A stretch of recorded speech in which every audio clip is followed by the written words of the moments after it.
বাঙালি মানে পূজা পার্বণ, সেই আশায় থাকে বাঙালিরা যে কবে পূজাটা আসবে। তো আর কিন্তু বেশি দেরি নেই, হাতে গোনার কয়েকটা দিনই আছে। তো আমরা সপরিবারে চলে যাচ্ছি মার্কেটে, যাচ্ছি শাড়ি আনতে। তো নমস্কার বন্ধুরা, আমি রিম্পা চলে আসলাম নতুন আরেকটা ভিডিও নিয়ে। বড়দের প্রণাম, ছোটদের অনেকটা ভালোবাসা জানিয়ে ভিডিওটা শুরু করছে।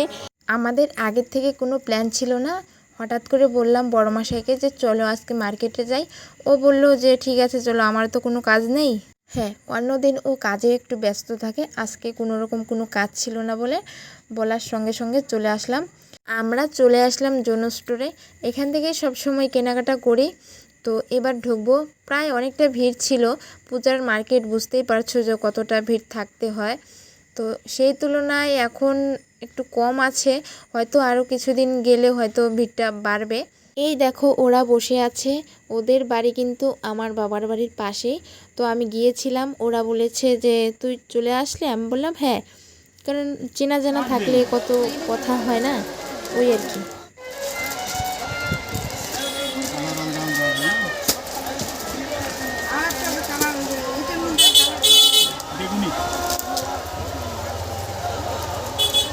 বেগুনি হবে, আটটা কালার হবে, আকাশি লাইট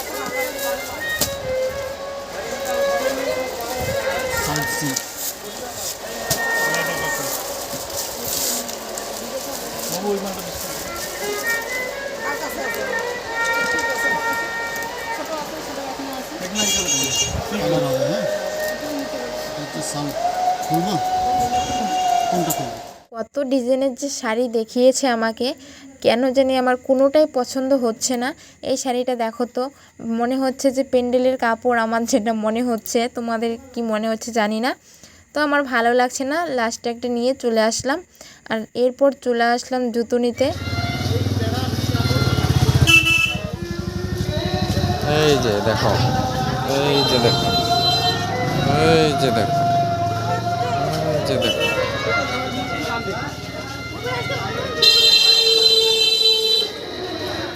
শাড়ির মতো এত জুতা দেখিনি, এক দেখাতেই পছন্দ হয়ে গেছে।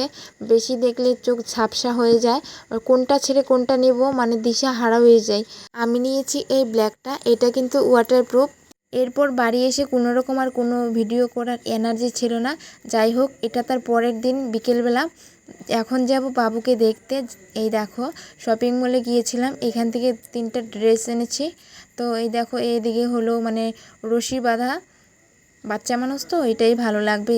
আমার ছেলে বলে যে মা, আমাকে তো কেউ নিয়ে যায় না ভাই দেখতে, তো তুমি চলো না নিয়ে আমাকে। তাছাড়াও আমার যাওয়ার ইচ্ছে ছিল, তো ছেলে বলেছে যাবে। আমার আগে থেকে ডেট ঠিক হয়ে গেছে, একদিন যাব ঘোকসাডাঙ্গা, ওইখান থেকে এসে তারপরে যাব বাবুকে দেখতে। আর এমন দিনে রওনা দিলাম যেদিন নাকি অন্ধকার হয়ে গেছে, যে বৃষ্টি এখনই চলে আসবে। আমি খুব লাকি জানো তো বন্ধুরা, আমি যেখানেই যখনই যাই আমাকে বৃষ্টি পায় না।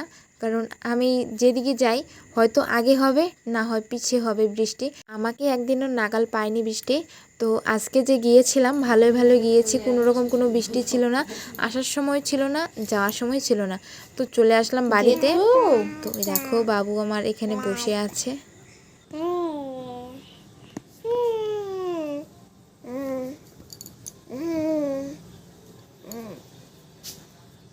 তোমরা তো দেখলে জায়ের কোলে শুয়ে আছে, তো আমার কোলেও ঘুমিয়ে গিয়েছিল। মানে আদর করতে করতে, আদরটা খুব ভালো চেনে, যে জেঠিমণি আদর করছে, আদর খাবো না সেটা তো হয় না, তার জন্য ঘুমিয়ে গেছে। অনেক হাসি ঠাট্টা করে চলে আসলাম বাড়িতে। এটা তার পরের দিন সকালবেলা, কাকি এখানে শাখা পড়বে। তো লোকটা আমাকেও শাখা পরিয়ে দিয়েছে, কিন্তু ভিডিও করতে পারিনি। তো কাকিও পড়বে, হাতের শাখাটা বেড়ে গেছে, কি মানে নষ্ট হয়ে গেছে। আমি তো এর কাছ থেকে, ওর কাছ থেকে, সবার কাছ থেকে পড়েছি, কিন্তু এই লোকটার কাছ থেকে এইবার প্রথম পড়লাম। তো দেখি কতদিন টিকসই দেয়। তো কাকিও পড়ছে যে একটু ছোটোর মধ্যে পড়বে, হাতের মধ্যে লেগে থাকলে সুন্দর লাগে। তাছাড়া কি বলতো, বেড়ে যাওয়ার না ভয়টা কম থাকে, ওই আর কি। এখন বসে গেছে পছন্দ করার জন্য, পছন্দ হয়ে গেলে পরে নেবে। আর আমি তো থাকবো না, আমি চলে যাব। তো তোমাদের আর দেখাতে পারবো না যে কিভাবে পড়ায়। আমরা যাচ্ছি এখন ছেলের স্কুলে রেজাল্ট আনতে। তো এটা কিন্তু আমার দিদি, আমার বড় যা। চলে আসলাম, এই দেখো, এই যে স্কুল। আমি আর চিনি দুজনে মিলে যাচ্ছি কাকির এখানে। এই দেখো কাপড় নিয়েছি, বেড কভার নিয়েছি, আমাকে কাঁথা বানিয়ে দিবে। তো দুটা বানানো হয়ে গেছে, তোমাদেরকে দেখাচ্ছি, দাঁড়াও।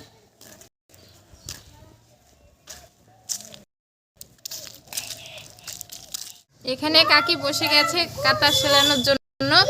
আর এই যে চিনি বুড়ি যত কাজ করে দেবে।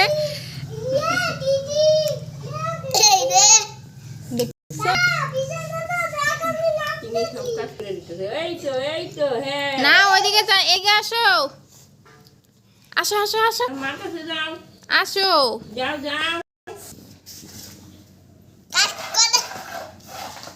দেখো কত সুন্দর হাতের কাজ, একদম প্লেন। তো আমি নিয়ে আসলাম, এই যে দেখো আমাকে বানিয়ে দিবে একটা। এই যে আমি কাপড় দিয়ে দিলাম।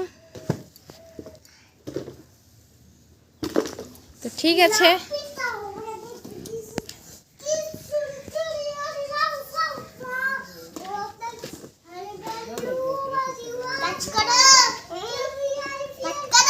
তোমরা বোনের সঙ্গে খেলো না।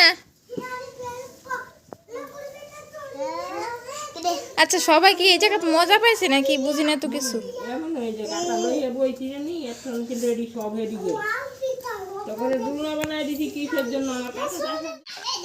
ধাক্কা দে ধাক্কা দে, জুড়ে দে। আর ঢুসুম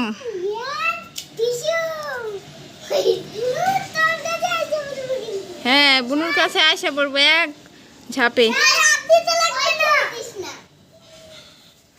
ভিডিওটা এখানে শেষ করছি। তোমাদের কেমন লেগেছে, যদি ভালো লেগে থাকে লাইক কমেন্ট শেয়ার করতে একদম ভুলবে না।